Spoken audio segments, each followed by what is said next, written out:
Brenda's got a baby, but Brenda's nearly got a brain. Damn machine. Couldn't even spell a name. That's not our problem. That's up to Brenda's family.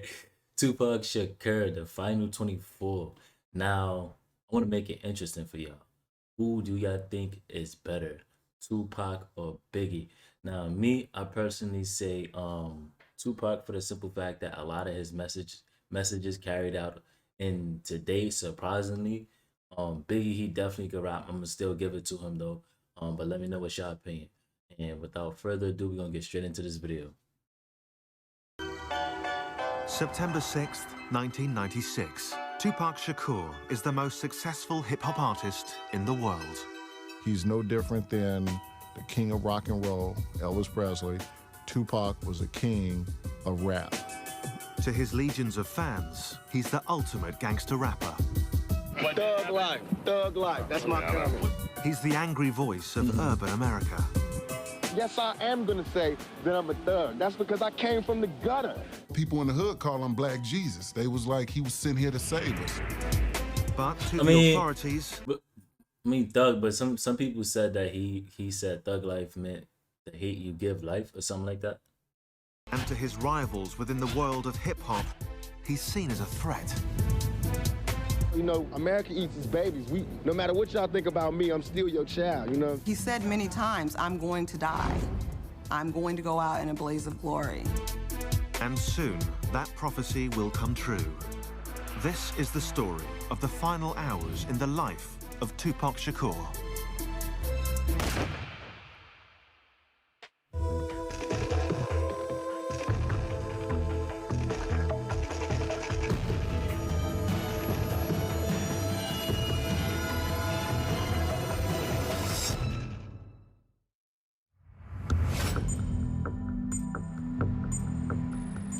Los Angeles, California, September 6, 1996. It's 11:30 p.m. and Tupac Shakur leaves Lacey Studios in downtown LA, where he's just finished shooting his latest video.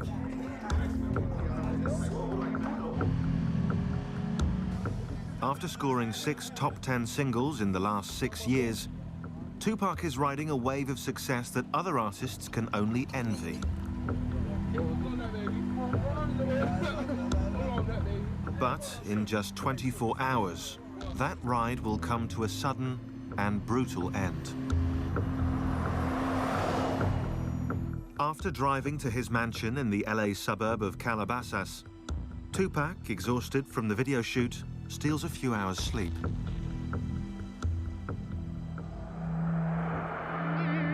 In the morning, his cousin, Jamal Al-Hussein, reminds him that they have to leave on a trip to Las Vegas. Because our birthdays is in the same month, he wanted me to celebrate our birthdays together in Vegas.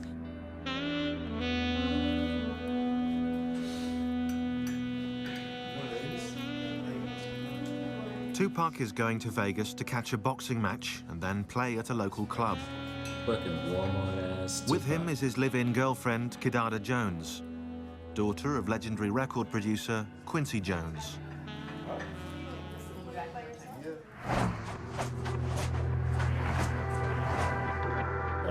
Within hours, they hit the road. But Tupac is less than eager to make the trip. Pac didn't want to go. You know what I'm saying? It was obvious there was some other family issues that he wanted to deal with back in Atlanta, and he wasn't really keen on the whole Vegas trip, you know what I mean? But at the urging of his manager, Tupac goes along with the plan. It will be the last trip he ever takes.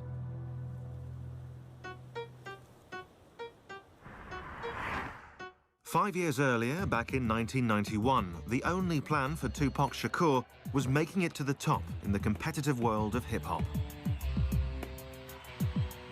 And with his first album, Tupacalypse Now, Tupac was well on his way. From the start, he forged a powerful bond with his fans, rapping about the cold reality of life on the streets. When he put that pen to paper and he opened up his mouth on that mic, it was just, you know, God had to be working. It seemed like every song he wrote, his life was coming out. Like it was just taking the blood out of him. They got Little Italy, Little everything. They don't have a Little Africa. They got the ghetto, and we think that that's ours. That's not even ours. That's just what was left over.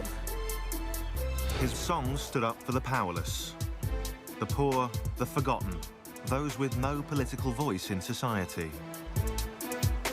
In 1994, Shakur clearly spelled out his philosophy in an album entitled Thug Life.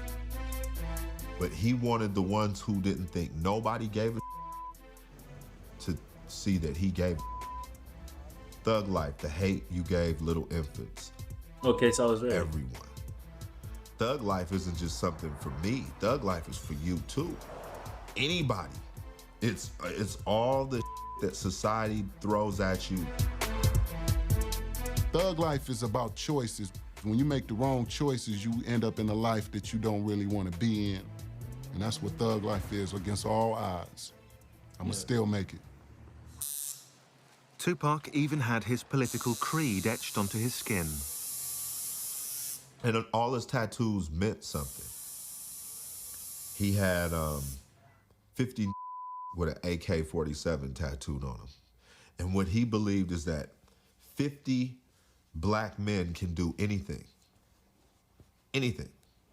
if they put their mind to it, and they were all pulling at the same time in the same direction. Fans fell in love with his swagger and with his utter refusal to tone down his message. Was it incendiary? Was it crazy? Were the kids screaming at his concerts? Were girls tearing off their shirts? Were guys, like, you know, saluting with the pistol salute in the air? Yes, they were doing all that. And, I mean, that's hip-hop, that's rock and roll. Tupac's appeal went way beyond the ghetto, pulling in white, middle-class suburban kids who enjoyed the danger he brought from the other side of the tracks. Whether it was his energy or, you know, his force or his excitement or, you know, whatever it was, I believe that he connected with men and women and black and white and old and young. That's a fact. He always kind of had this ideology that he didn't need a record label. He didn't need the movies. All he needed to do was stay real. Because if he stays real and he keeps telling the kids what is authentic to him, that they will always relate. He will never be begging for bread. If it was attention that Tupac was looking for, he more than got it. But not always for the right reasons. As he climbed the ladder, some in the hip-hop community looked on with envy. Tupac Shakur was starting to make enemies. Hip-hop is about competition and about, you know, I'm better than you and, you know, I get more chicks than you. And it's very competitive, almost like a sport. Then you have these, you know, these huge egos working against each other. It's a recipe for destruction. And soon, rap's obsession with rivalry and violence will hit the glitzy streets of Vegas. And someone will overthrow its reigning king.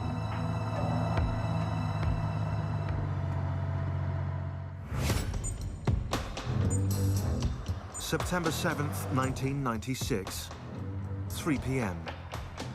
Tupac Shakur has arrived in Las Vegas, Nevada, where he's scheduled to watch a boxing match and perform at a local club.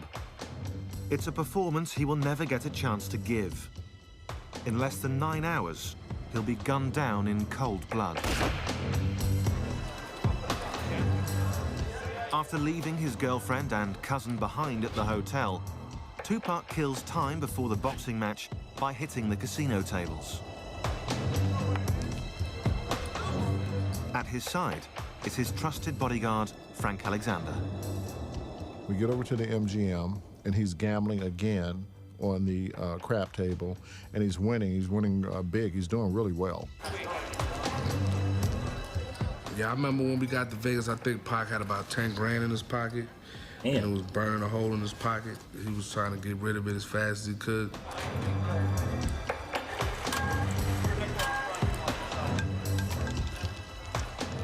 At the table, Tupac is joined by members of the Outlaw Immortals, his backup group. They were his singers and his friends that were on a lot of the songs that you know, he was doing at that time. As usual, everywhere Tupac goes, a crowd follows, especially women. Tupac and women. The women were a dime a dozen. They were there, the groupies, from the movie sets, So the groupies. from the video sets, from the studio, from Italy, wherever. In the casino, as in life, Tupac plays for high stakes. Riding high in the charts, he can afford to gamble.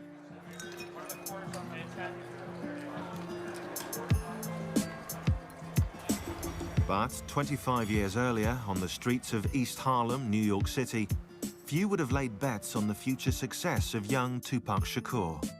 His mother, Afeni Shakur, a member of the radical Black Panther Rest in Party, peace, was Tupac. arrested and charged, along with 20 other members, for conspiring to blow up local buildings. I was captivated by the visualness of the Black Panther Party. I was captivated by the rationality of the Black Panther Party. And I was captivated by the sense of service of the Black Panther Party. For me, the Black Panther Party was a way to legitimately express my anger. Eventually acquitted of all charges and pregnant with Tupac, Afeni was released from jail after spending 15 months on and off behind bars. And on June 16th, 1971, she gave birth to Tupac Amaru Shakur, who she named after a South American Incan revolutionary, the name meaning Shining Serpent. So Shining Serpent is a brilliant spirit. I actually believed in 1971 that giving a child a name empowers him. But what did not help empower young Tupac was the absence of his father, also a Black Panther, who was rarely around. What he didn't have was that masculine figure in his life for a sustained period of time that would, you know, you could go play ball with. Adding to that instability was crippling poverty, at times rendering Tupac and his mother homeless. But in 1986, despite those hardships, Afeni moved to Baltimore and managed to enroll her son in a unique public high school, the Baltimore School for the Arts. That was a really good experience for Tupac because the other students at the school were all artists. And the environment for artists is Good different. connections. It's a lot freer. It's a lot less restrictive. In particular, he fell in love with acting and with rap music. I think Tupac always believed he could have it all. He could be an incredible and talented MC. He could be an incredible and talented actor. I think he saw no sort of boundaries or limits for, you know, his potential. But in contrast to school, his life at home was stark. I had gotten hit by a man that I was having a relationship with. And that had a very bad reaction on my son because I wouldn't allow my son to beat the man up. And that was a real breach for Tupac internally. Of course it would be. In June of 1988, to protect her son from their troubled home life, Afeni sent Tupac to the other end of the country to live with a friend in Marin City, California. But the 16-year-old quickly discovered he had simply traded one nightmare for another. Marin City, one thing that they're known for is a fist fight. Tupac was a little bitty guy. Even him, fully bulked up, is still a little bitty guy, which makes it even more incredible the kind of the guts that this dude has, because he fears no man, woman, child, animal, none of that, because they can only kill you one time. Soon, Afeni joined her son in California. But any hope of a happy family reunion was made impossible by her own personal struggles. My children and I have a bond that is based on the truth and trust. And the bond was broken with a lie. The lie being, I was using drugs, but I can handle it. That's a lie. That lie cost me dearly. Me talking about that period is different from them because in reality, I found drugs, is what I did. I found the answer. My answer was crack. But despite his I mean, a contempt wrong for his answer, mother's but, addiction, you know? Tupac too drifted into the world of narcotics. He probably sold drugs for about a week. His reason for stopping was because his heart was too big. You understand? When someone brings you their wedding rings and they say, here, I'm gonna give you these wedding rings for some crack. You're like, man, it's that bad? It's come to this? Yeah. And he quit. He said, I'd rather starve or I'm gonna make this rap thing work. At 17, Tupac hooked up with neighborhood friend Ray Love to create his first real group, Strictly Dope. We didn't fear nothing. We would jump on the stage and perform right now. We didn't need no trays of food. We didn't need a special type of mic. We didn't need a rider. We didn't need a limo. Nah, just give me just one mic, man.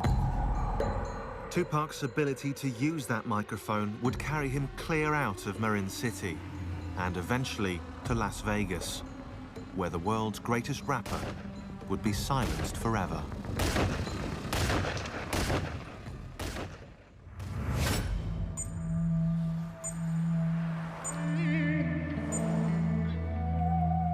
September 7th, 1996, 6:15 p.m. Since arriving in Las Vegas almost 4 hours ago, Tupac Shakur and his entourage have been taking it easy, gambling at the casino and enjoying a few drinks.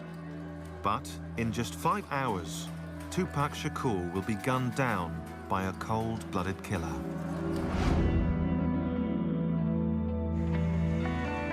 On the invitation of his manager and CEO of his record company, Suge Knight, Tupac heads out to see a much-anticipated heavyweight title match between Bruce Seldon and Tupac's close friend, Mike Tyson. Mike and Pac definitely had a friendship, a special kind of relationship with each other.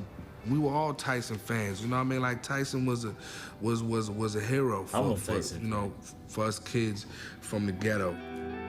Since their arrival, Tupac has insisted that his girlfriend Kidada and his cousin Jamala stay back at the hotel. This party is just for the boys. And I can remember us saying to each other, like, wow, why would they bring us out here and we can't even go to the fight, we can't go to the parties. He don't even want us downstairs. And he kept saying, please, he begged us, please don't go downstairs, please y'all stay up here. With his girlfriend and cousin safe and sound in their hotel room, Tupac and his bodyguard Frank Alexander head out to the MGM Grand, where the Tyson fight is about to get underway. But for Tupac, getting inside isn't so easy. There were a ton of people. There were a ton of people in line waiting to get into the fight. As we're walking by, you know, hey, that's Tupac. You know, you hear the whispering, oh, that's Pac. You get the groupies and you get the fans, you know, screaming Tupac. As they move through the crowd, adoring fans, however, are not the bodyguard's only concern. The famous rapper also has his share of enemies. His recent song, Hit 'Em Up, a scathing attack on fellow rapper Biggie Smalls, has stirred up anger within the hip-hop community. For Frank Alexander, it's a real concern. And I told Pac, I go, Pac, man, so with that song, he was like, oh man, you heard that, man? He goes, that was off the hook, huh? He goes, they playing it everywhere. He goes, man, it's all in the clubs, man, it's gonna be bad, it's gonna hot, blah, blah, blah. And I was like, Pac, dude, you're gonna need more security. I go, I'm not gonna be able to just handle you by yourself. Alexander calls on MGM guards for additional backup. For Tupac, the man who's built a career on confrontation, the constant threat of violence is just par for the course.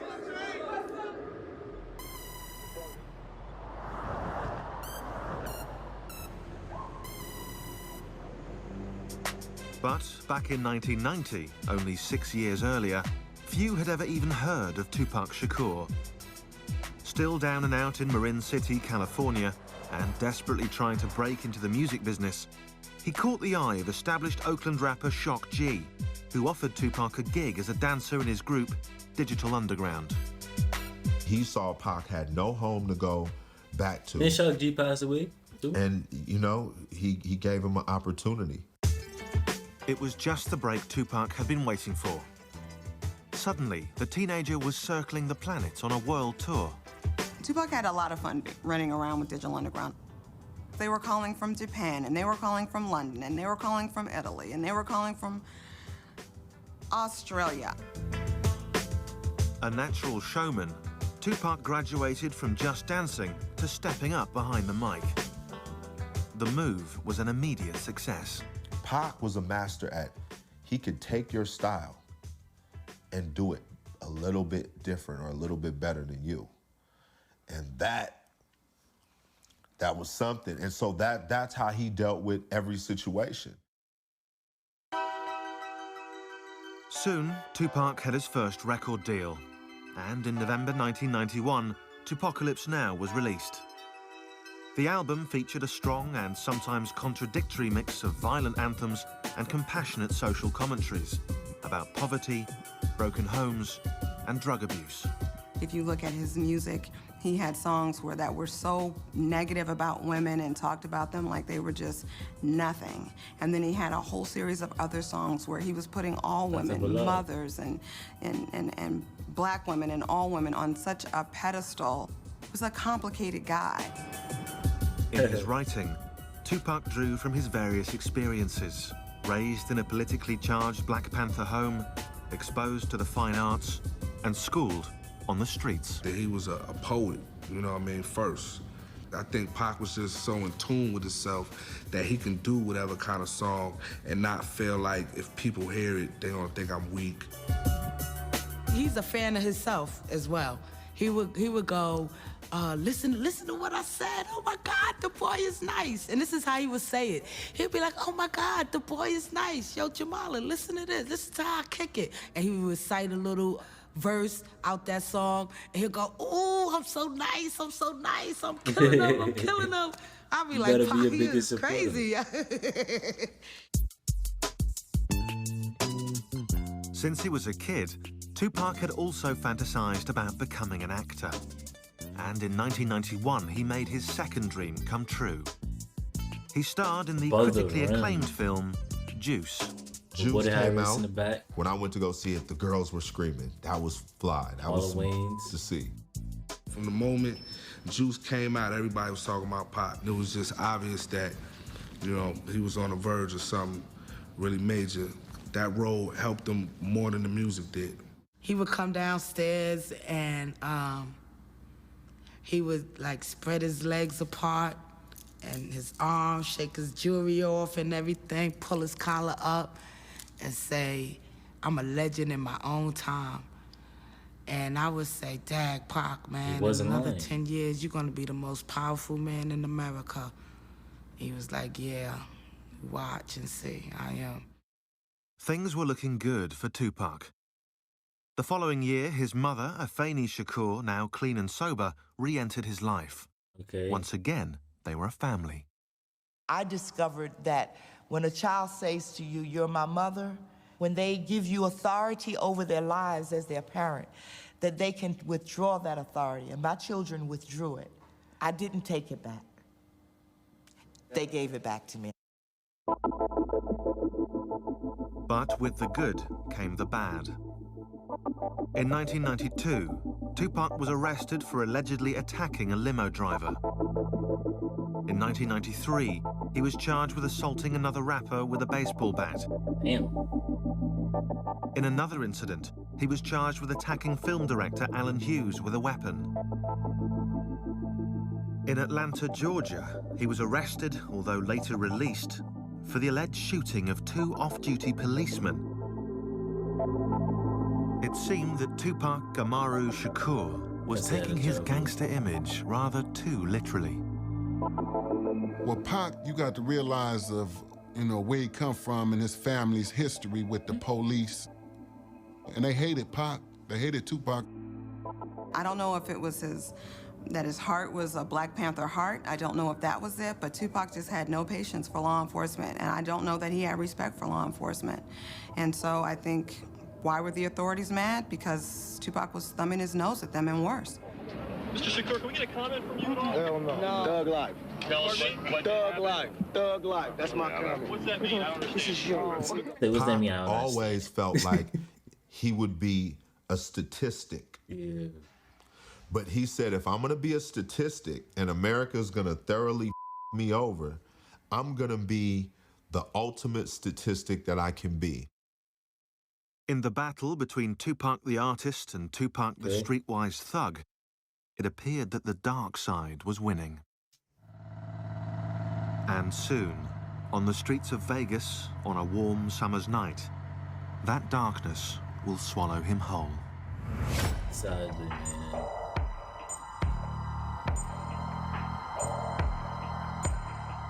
September 7th, 1996, 8:35 p.m.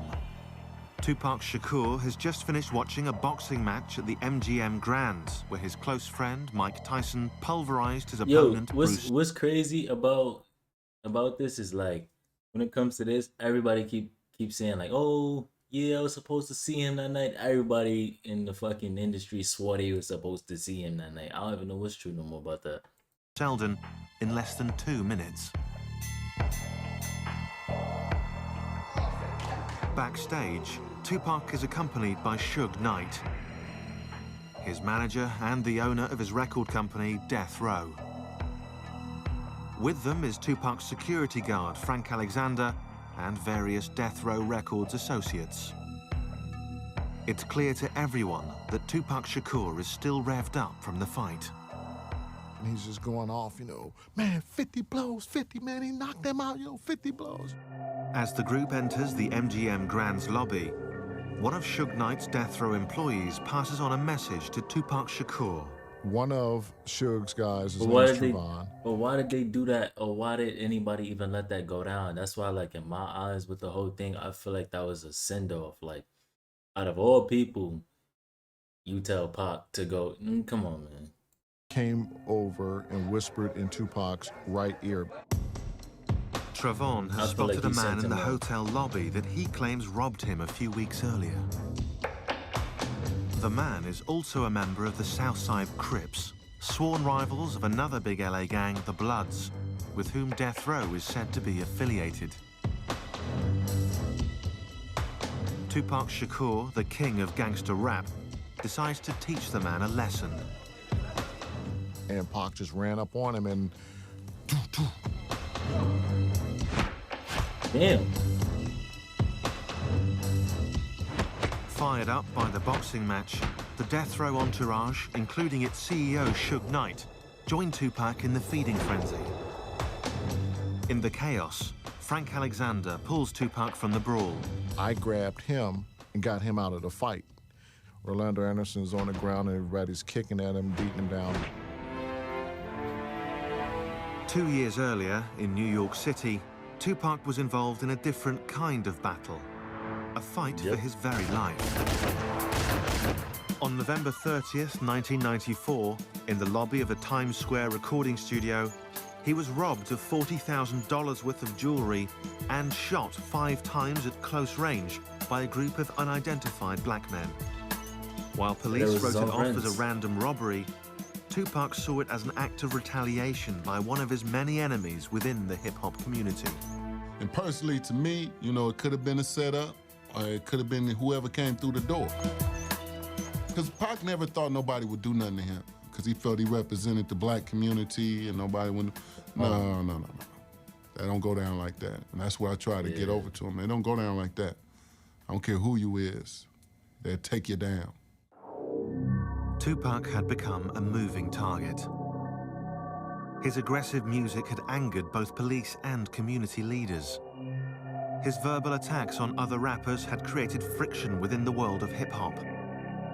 As a rich and powerful black man, everybody was lining up to take a shot at Tupac Shakur. But he was just a cat that just refused to back down. You know, that was just him. He just refused to back down. I loved it about him, but I also knew that can be a downfall too.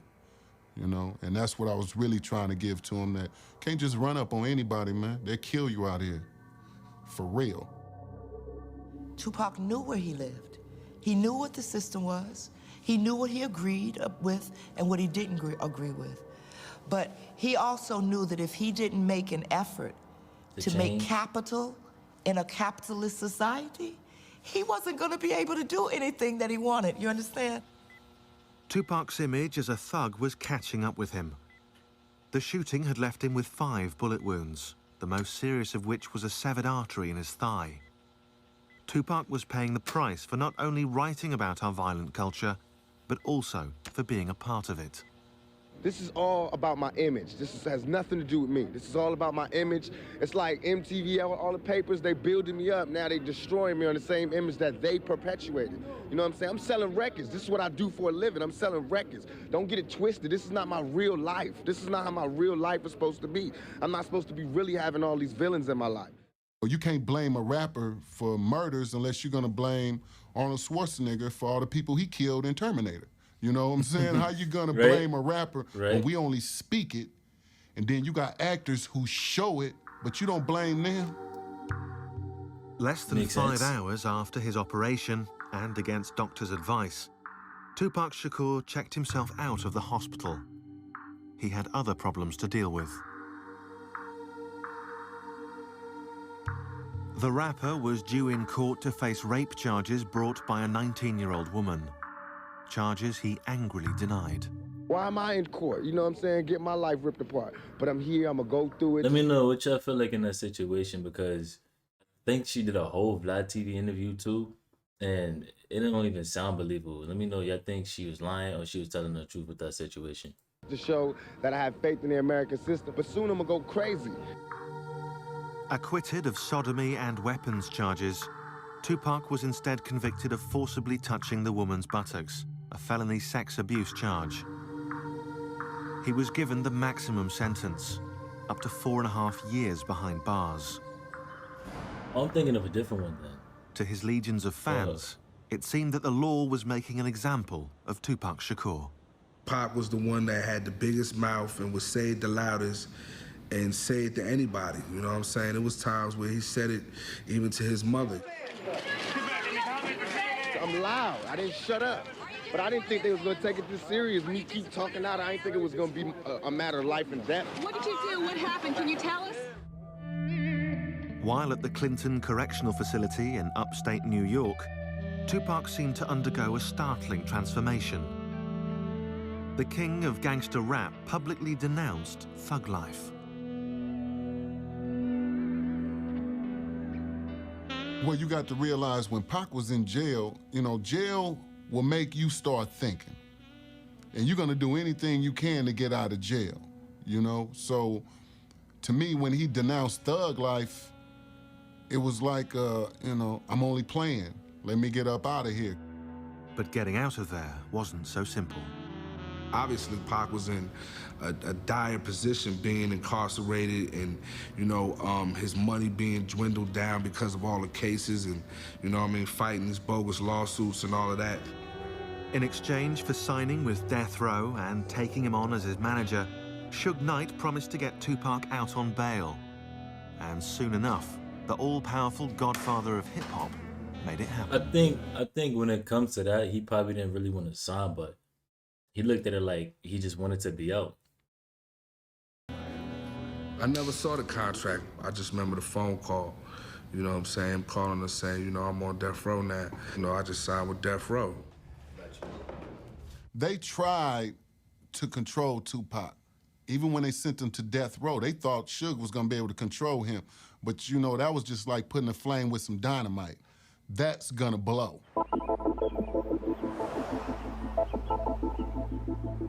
Death Row put Tupac up at the posh Peninsula Hotel in LA to recuperate, re-energize, and get back on his feet. He was coming off a #1 album with Me Against the World and a #1 record with Dead Mama, so he was doing his own thing. It's not like he needed Death Row, but in a sense, he needed them at that moment because it's like, hey, his they whole gave me a situation. $1.4 million bail. You know what I'm saying? I need to get out of jail. The master agitator was free and eager to get back to what he knew best, holding up a mirror to society's ills. Once he got out, it was like all that anger that was built up while he was sitting in jail came out all at one time. I also feel that Death Row broke apart because they hated on him. And you still see it today in certain interviews, they say slick shit about him. But soon, in a hail of bullets, that mirror will be forever shattered.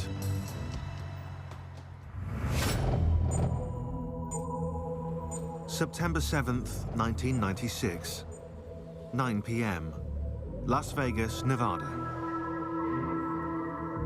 After beating up an alleged Crips gang member in the lobby of the MGM Grand Hotel, Tupac and his entourage make their way back to their rooms to change before heading to Club 662, where Tupac is scheduled to play. In less than 3 hours, Tupac Shakur will be left for dead. I remember Tupac coming back to the hotel, and he was really excited. So he came upstairs and he was like, Jamala, you wouldn't believe it. I did a 1-2 on the dude. I knocked him out. I did a Mike Tyson on him. He was hyped. He was hyped after that fight. He didn't really get into details about who he was fighting or what the fight was about, but he was really happy that he got a chance to test his ring out on somebody's face. While getting dressed, Tupac decides not to wear his bulletproof vest, a garment not out of place on a man with so many enemies. I remember Castro saying to Pac, you know, you should put your vest on. I think you should wear your vest tonight. You know, Pac saying, nah, it's too hot. I don't want to wear my vest tonight. It's too hot for that. Normally, he wouldn't leave without it, but this time he left. What's crazy is he should have, because me thinking smart, with that situation that just happened, I'd be like, yeah, it makes sense. I know I'm pumped up. It's knocked the nigga out. But I'm still going, you know what I'm saying? I'm still going to move tight. He didn't have it with him.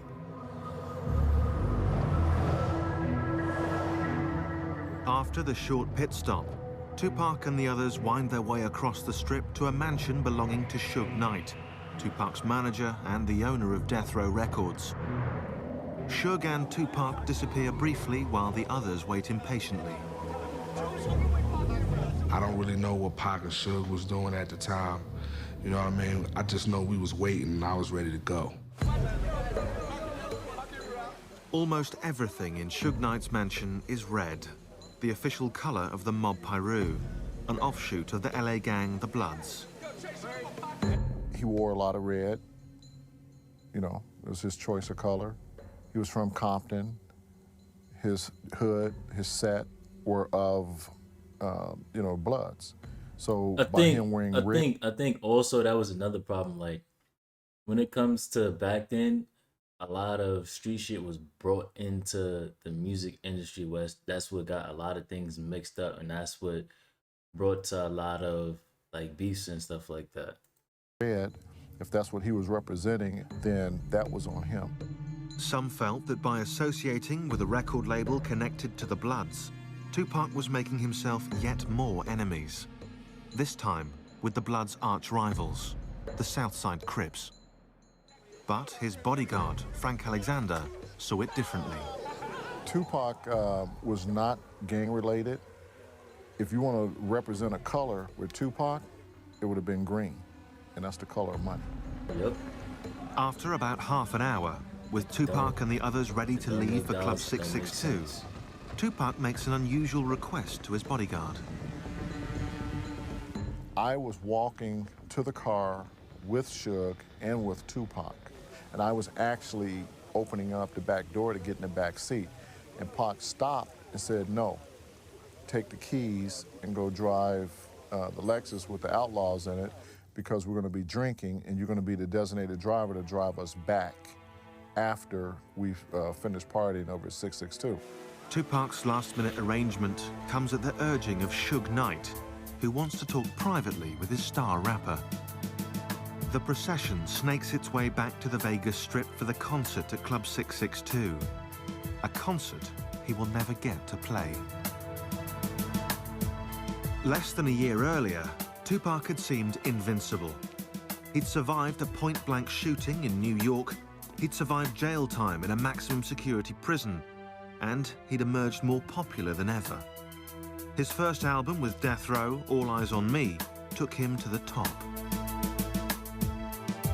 Within 3 weeks, the album went platinum. Yet, despite this success, Tupac decided that when the time came, he would not renew his contract with Death Row Records. Tupac was ready to leave. They were saying, like, basically around that time of him not wanting to renew it, he was also scared of Sugar. I don't know how true that is, though. Record label, and there was a reason for it. So, you know, that reason only his mom and immediate people within his camp would know what that reason was. Privately, Tupac believed that Death Row was not giving him a fair cut of the money he was bringing in. But Death Row was not Tupac's only problem.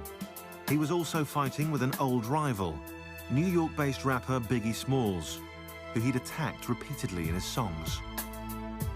Their feud fueled rumors of a war between East Coast and West Coast rappers.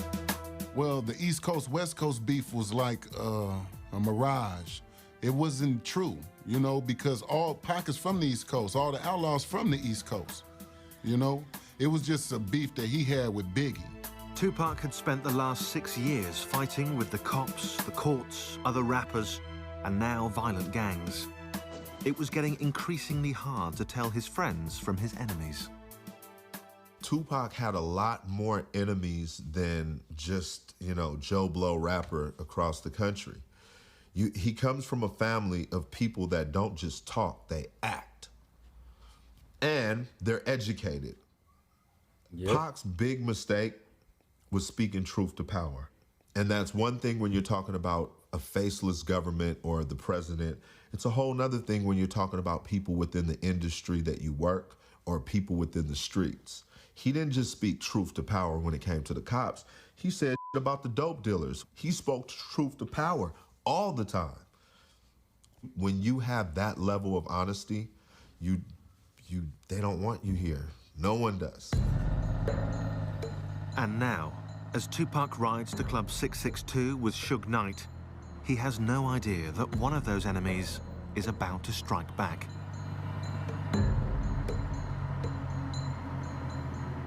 Once we got to Flamingo, we made a right-hand turn. We came to a stoplight, which was Koval. As Tupac's bodyguard follows in the car behind, the convoy inches forward. And as usual, Tupac draws the attention of his fans.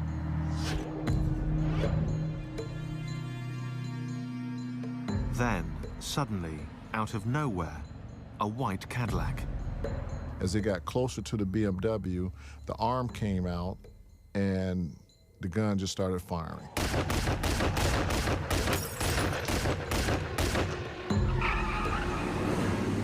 Suge's car is hit with a spray of bullets. 4 of them rip into Tupac's body. Another grazes Suge Knight's head. And after the Cadillac shot into the car, I thought they were dead. My reaction was to run up to the car, and instead, the car took off.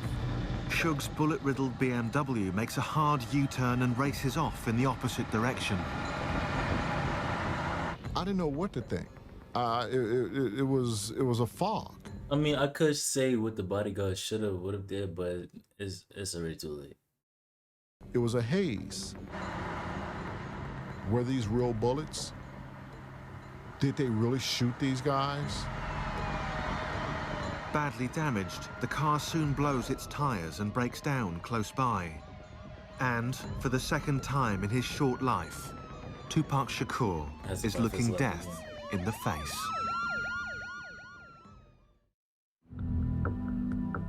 September 7th, 1996, Las Vegas. At 11:17 p.m., a hail of bullets cut down superstar rapper Tupac Shakur. Mortally wounded with a punctured lung, he's rushed to University Medical Center, where he undergoes 2 emergency operations. His right lung is removed to stop internal bleeding, and he's induced into a coma from which he will never awake.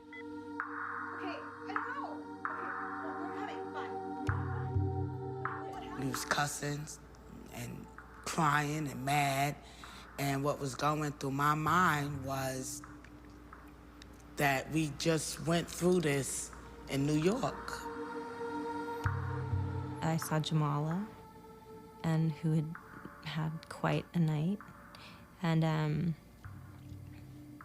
you know, it started. People started arriving, and what I remember is that there was never a time where somebody wasn't there with him. When I went in, he was, you know, in a medically induced coma, and I never thought he was gonna die. Never. I heard they was still getting death threats while they was at the hospital, and like his homies made sure like they made their rounds and stayed overnight to make sure he was good. Not one time did I think he was actually gonna die.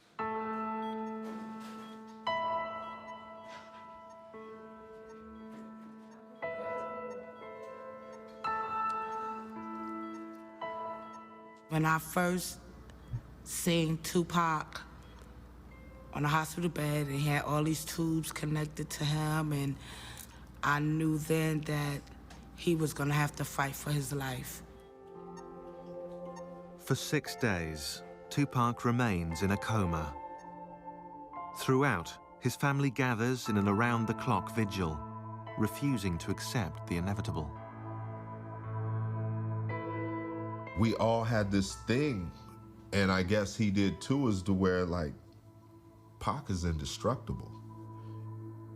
So when he got shot the second time in Las Vegas, we were like, man, it's Pac, dude.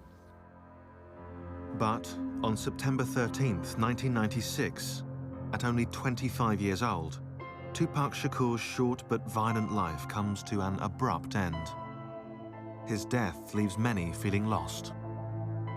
When he dies in the street, whoa, man, what is going on in America, man? What is going on in America where you make it and you still don't make it out?